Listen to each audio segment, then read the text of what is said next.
For some analysis, we're now joined by Martin Ewi, who's the Senior Researcher at the Institute for Security Studies. Thanks so much indeed for joining us. Always good to talk to you. Thank you, Peter. All right. Good evening to you and good evening to your viewers. Thank you so much. It seems as if this terror situation in Uganda is ramping up quite quickly in recent months, recent weeks. Has there always been a terror situation, even though it might not have been as dangerous before? Yeah, Uganda has always been at risk, and Uganda is also regarded as one of those countries, one would say, that is producing terrorist groups. You will recall the law-resistant army that was formed in the late 1980s, which really perpetuated some of the worst terrorist attacks that one can ever describe. Then came, of course, in 1995, the formation of the Allied Democratic Forces, which Uganda at the time fought with all its might, and to some extent was very successful in terms of pushing out, or rather silencing, the group for some time. Between 2003 and 2012, Uganda saw barely any attack from the Allied Democratic Forces, which I think went on a period of hibernation. But it was in 2013 that they resurfaced in the Democratic Republic of Congo, particularly in the eastern region of that country, and started carrying out some of the heinous attacks that we have seen.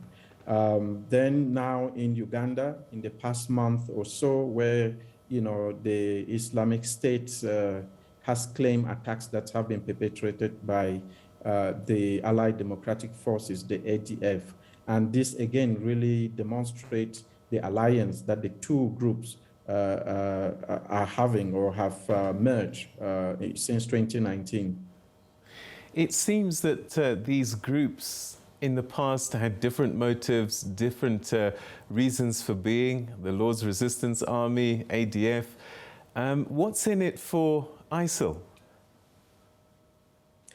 Look, I think they have found a common interest in Uganda. ISIL just want to make sure that it has control over, I would say, the rest of the continent.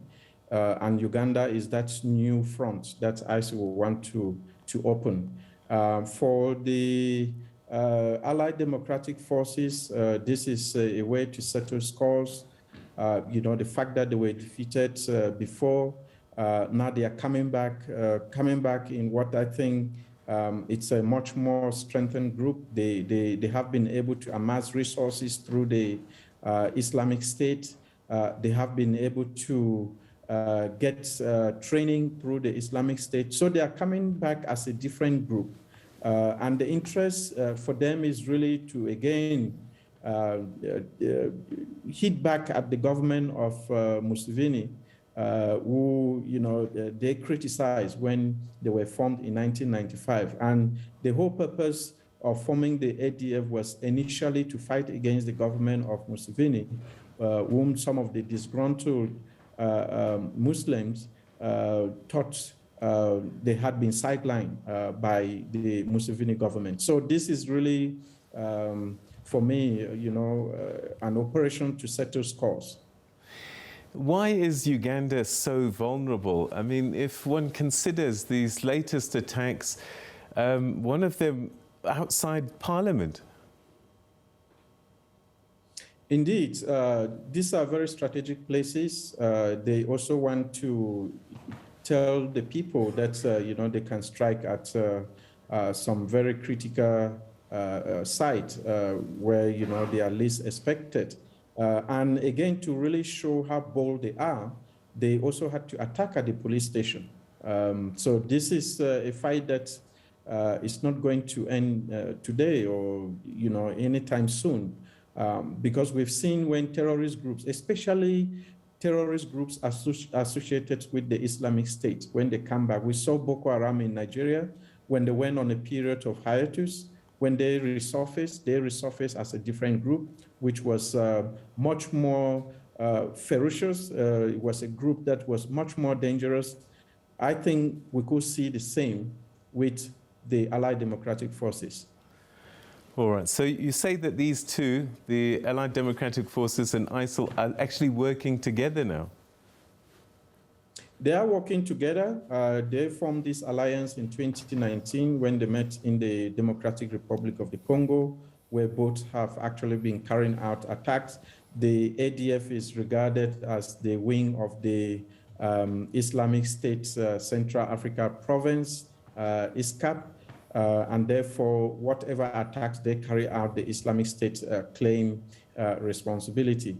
Now, this is a new modus operandi that the Islamic State is using, the use of affiliates, to carry out attacks. And that makes the Islamic State much more potent, much more dangerous, and much more difficult to defeat because they are using people that people that are not easily suspected to be terrorists. And therefore, this is a dangerous brand that they are using today. And I think we need to rise, and the police in Uganda especially really need to also change their tactics, how they're going to fight this group. President Yoweri Museveni is quite famous for ruling with an iron hand and being in total control of most things. Are we saying that he doesn't know how to cope with the attacks of the ADF and ISIL? Well, I don't know whether that is true. As I said, that's, well, bombs are going off in the middle of the day. Yeah, I know. The ADF has been defeated before. And again, when it comes to terrorism, I don't think that there is a single government on earth that can defeat it single-handedly. And I believe that Uganda also cannot defeat the ADF but on its own. It will need cooperation with other countries. By the way, if we were to look at the history of the ADF, you will see that the ADF has been used as a proxy for the regional wars, for, what's regional balance of power, as some have described them, where they were funded by, at some point, alleged to have been funded by Sudan, at another point, alleged to have been funded by the DRC. And therefore, if this is true, it will mean that the ADF has been used by these regional powers as a way to disrupt the government of Museveni and as a way to kind of settle scores, because Museveni was also accused of using rebel groups, using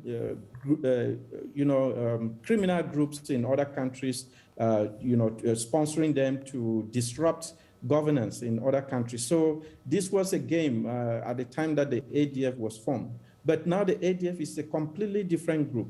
It is a group that is allied with the Islamic State, which does not have the same objectives that it set out when it was formed in 1995. Are there issues that these groups have with President Museveni, or is it the Ugandan government? If there was another president, another authority, might the country still be facing terror attacks? Indeed, I don't want to apportion it to any leader, because if so, then we will say that terrorism around the world, terrorism in other African countries are targeting certain specific leaders. And the question will be, if you take out Museveni today, will you be able to end terrorism in Uganda? The answer is definitely no. And therefore, one will never really understand the objectives of terrorists. We've seen that in Nigeria, where Boko Haram at some point during the rule of Goodluck Jonathan claimed that the problem was Jonathan. When Jonathan left power, Buhari came to power also, Buhari, a Muslim. That didn't stop Boko Haram from committing attacks. So and therefore, I will not rush to apportion this to the government of Museveni. A terrorist group is a terrorist group, and I think that we need counterterrorism measures rather than looking at it politically. Yes, there might be some political root of the ADF or even some of the attacks, but To apportion it to any leadership would be a big mistake. Museveni has been there for a long time. Museveni has his own opponent, people who do not support the fact that he's been in power for so long, people who want to overthrow him, but this is different from terrorism. So this is the third attacks in just a month. Could this be related in any way to Uganda taking in Afghan refugees, or is this a coincidence? Look, I think it's a coincidence. Remember that the ADF has been arming itself since it got into alliance with the Islamic State in 2019. And I think that for the ADF, it has always wanted to get back to Uganda, where its roots are, and to resurface, show that it is back as a different group, and also to challenge the government, of Museveni, to say, look, we are back, you cannot defeat us, which I think it is the fact that terrorism, if you don't root it from the root, you will never defeat it. And because the ADF was not uprooted from its root, it merely displaced itself from Uganda to the region, to other countries within the region, the DRC, Central African Republic, and so on. And therefore, it always has the opportunity to come back, which it has now found that opportunity with the Islamic State. People in Uganda must be living in fear now. What can the authorities do? Indeed, there is fear in Uganda now. When the attacks happened, we saw how people living in downtown Kampala vacated the whole region, running to all sorts of places, taking refuge with their families in the remotest areas. This is exactly what the terror group want. And I think that we need to do more to protect people, to reassure people that the government can cope, can protect them, can stop this group from carrying out this kind of heinous attacks. But again, without which that fear will continue. People will still hesitate to come back to the city because they are afraid that the same thing might happen. But which is true, because even before it went into hibernation, the ADF used to attack mostly restaurants. And if you also recall, the biggest attack in Uganda, which happened in 2010 when people were watching the only World Cup to have been held on the African continent, the attacks were on restaurants. So therefore, this is a deja vu. This is something that the people are quite aware.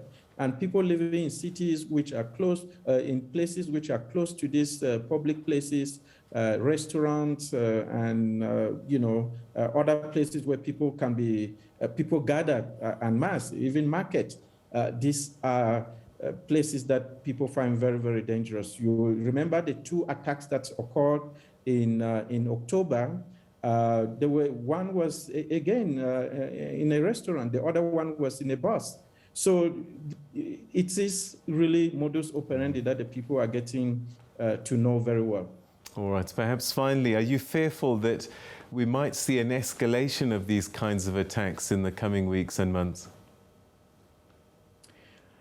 I'm fearful that we having the return of the ADF in Uganda, an ADF that is well-trained, an ADF that has more resources, an ADF with broader tentacles, particularly rooted in the Islamic State, which is a global terrorist organization. This is extremely dangerous. And therefore, I will caution and I will also advise Ugandan government not to take this for granted or not to use the same tactics that they used before, because the Islamic State and the ADF, the tactics are completely different. It will be difficult to just move around and start arresting people without understanding, because most often what they do is they attack and they run to other countries where they take refuge, and when things calm down, they resurface and carry out attacks. So this is a different beast that we are facing now. It is not